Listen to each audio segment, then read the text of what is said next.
سامنے ایک تقریر پیش کرنا چاہتی ہوں. میری تقریر کا عنوان ہے 26 جنوری کی اہمیت. مجھے یہ بتاتے ہوئے بے حد خوشی ہو رہی ہے کہ آج ہم اپنے ملک کا 74واں یوم جمہوریہ منانے کے لیے جمع ہوئے ہیں. یوم جمہوریہ ہم ہر سال 26 جنوری کو مناتے ہیں.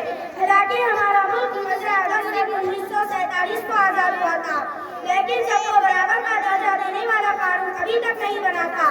ہمارے قومی رہنماؤں نے مل کر ایک دستور ساز کمیٹی تشکیل دی.